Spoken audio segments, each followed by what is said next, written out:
ఈ మేడారం జాతరకు రూపాయలు 30 కోట్లు జీవో 59 పేరిట ప్రభుత్వ భూముల కబ్జా చర్యలకు మంత్రుల ఆదేశం. మొత్తానికైతే కాళోజీ కళాక్షేత్రం 3 నెలల్లో పూర్తి చేస్తాం, కరెంటు బిల్లులు త్వరలోనే మాఫీ చేస్తాం. జిల్లా ఇన్ఛార్జ్ మంత్రి పొంగులేటి సమీక్షా సమావేశంలో పాల్గొన్న జిల్లా మంత్రులు, ఎమ్మెల్యేలు. మేడారం జాతరను ఘనంగా నిర్వహిస్తామని చెప్పేసి మొదటి నుండి ముఖ్యంగా సీతక్క దాని మీద పట్టుబట్టి మరి కార్యక్రమాన్ని ముందు పెట్టుకున్నది. మరి సీతక్క పాలనలో ఇప్పటికీ సీతక్క ఎమ్మెల్యేలుగా ఉన్నప్పుడే ములుగులో ఆ కార్యక్రమం జరుగుతుంది. కానీ ఆమె చేతిలో పవర్ లేదు, రాష్ట్ర ప్రభుత్వంలో ఉన్న నిధులను తీసుకొచ్చుకున్న పవర్ లేదు. కాబట్టి మరి నామమాత్రంగా జరిగినటువంటి మేడారం జాతర ఏదైతుందో ఈసారి జాతరకు సంబంధించిన విషయంలో ప్లాస్టిక్ ఉపయోగాన్ని తగ్గిస్తూ మరి ముందుకు పోయేటువంటి ప్రయత్నం అయితే చేస్తూ ఉన్నారు. ఈ క్రమంలో మరి పొంగులేటి శ్రీనివాసరెడ్డి గారు మాట్లాడుతూ 30 కోట్ల రూపాయలు, మొదటగా 3 కోట్లు అనుకున్నాం, మరి మేడారం జాతరకు 3 కోట్లు ఖర్చు చేస్తామని చెప్పేసి మా సీతక్క మాట్లాడి 3 కోట్లతో పనులు స్టార్ట్ అయినాయి. అక్కడ మనం మొత్తంగా అయితే 30 కోట్ల రూపాయలు ఖర్చు అయినా పర్లేదు, మేడారం జాతర ఘనంగా నిర్వహిస్తాం. ఇప్పటికే రూపాయలు 75 కోట్లను విడుదల చేశామని, త్వరలో మరో 30 కోట్లను మంజూరు చేయనున్నట్టు జిల్లా ఇన్ఛార్జ్ మంత్రి పొంగులేటి శ్రీనివాసరెడ్డి తెలిపారు. హన్మకొండ పట్టణంలోని కలెక్టరేట్లో ఉమ్మడి వరంగల్ జిల్లాలోని 6 జిల్లాల అధికారులతో అభివృద్ధి కార్యక్రమాలపై శనివారం సమీక్షా సమావేశం నిర్వహించారు.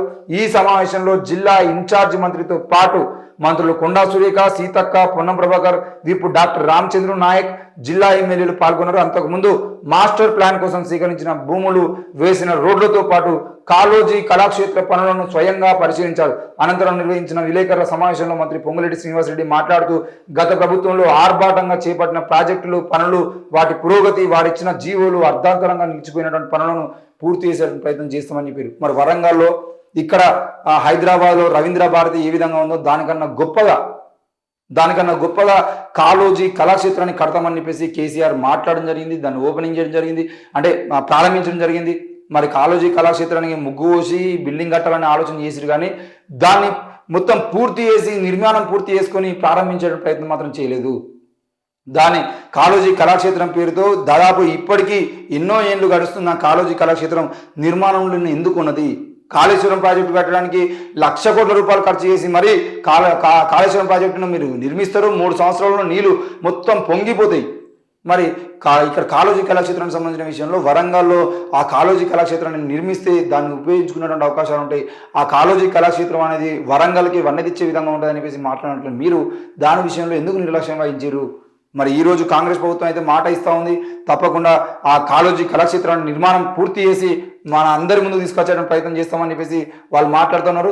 మరి కనీసం వీళ్ళైనా కూడా ఆ మాట నిలబెట్టుకొని ఒక 6 నెలల్లో కరెక్ట్గా దాని మీద అధికారులు సరిగ్గా పనిచేసేది అంటే 6 నెలల్లో పూర్తి చేసుకొని 6 నెలల్లో మళ్ళీ దాన్ని ప్రజల ముందు తీసుకొచ్చేటువంటి అవకాశం ఉన్నది. మరి ఇప్పటికైనా ఆ ప్రభుత్వాలు ఆలోచించుకోవాల్సిన అవసరం ఉంది. సివిల్ సప్లైస్ నిర్వీర్యం చేశారు. 2014లో 3,000 కోట్లున్న అప్పు నేడు 58,860 కోట్లకు చేరింది. మరి కృష్ణానదిపై ఉన్న ప్రాజెక్టులను కేఆర్ఎంబికి ఈ ప్రభుత్వం అప్పగించలేదు. మేడిగడ్డ డిజైన్లోనే భారీ లోపం ఉంది.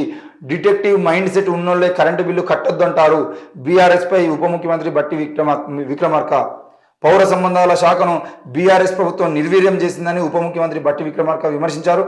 శనివారం హైదరాబాద్లోని సచివాలయంలో పౌర సరఫరాలు, సాగునీటి శాఖలపై మంత్రి ఉత్తమ్ కుమార్ రెడ్డితో కలిసి ఆయన సమీక్ష నిర్వహించారు. అనంతరం మీడియాతో మాట్లాడుతూ 2014లో 3,000 కోట్లున్న అప్పు 2024 నాటికి 58,860 కోట్లకు చేరిందని ఆందోళన వ్యక్తం చేశారు. తెలంగాణ ఏర్పడే నాటికి రాష్ట్ర ప్రభుత్వం కేవలం 387 కోట్ల బకాయిలుండగా ప్రస్తుతం అవి 14,354 కోట్లకు పెరిగాయని చెప్పారు. 2014కు ముందున్నటువంటి ప్రభుత్వాలు రైతులు పండించిన ధాన్యం కొనుగోలు చేయడానికి ఆ శాఖకు ఎప్పటికప్పుడు డబ్బులు చెల్లించగా గత ప్రభుత్వం నిధులు ఇవ్వకుండా రుణాలు తీసుకోమని గ్యారంటీ ఇచ్చి చేతులు దులుపుకుందని విమర్శించారు.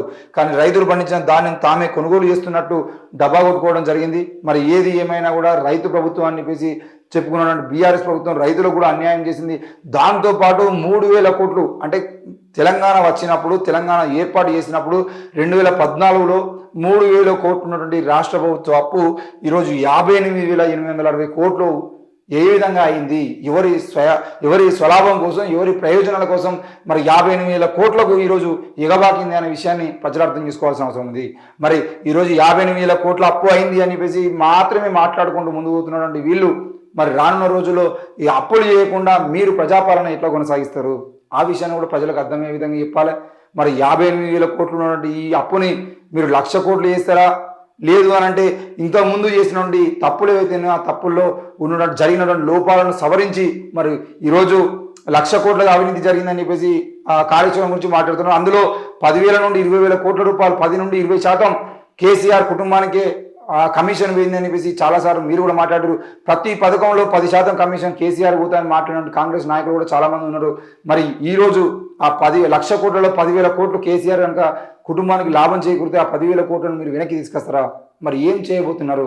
మరి ప్రజాపాలన అంటే ఈరోజు గొర్రెల పంపిణీ దగ్గర మొదలుకొని ప్రతి పథకంలో అవినీతి జరిగింది. మరి ఆ అవినీతికి సంబంధించినటువంటి జరిగినటువంటి అవినీతిలో ఎన్ని కోట్లు వాళ్ళు నొక్కేసారు, ఆ ఎన్ని కోట్ల రూపాయలను మీరు మళ్ళీ వెనక్కి తీసుకొస్తారు? ఈ విషయాన్ని కూడా చెప్పాలి. కేవలం నామమాత్రంగా కేసులు నమోదు చేసి చేతులు దులుపుకునే ప్రయత్నం కాంగ్రెస్ ప్రభుత్వం కూడా చేయొద్దు. మరి ఏ విషయాల్లో స్కాములు జరిగినాయి ఆ స్కాములకు సంబంధించిన అన్ని విషయాల్లో వాటిని బయట తీసి ప్రజల ముందు పెట్టాల్సిన అవసరం ఉంది. అన్యాయం జరిగినటువంటి పథకాల్లో తప్పకుండా డబ్బుని వెనక్కి తీసుకురావాల్సిన అవసరం కూడా ఉంది అని మేము కోరుతా ఉన్నాం.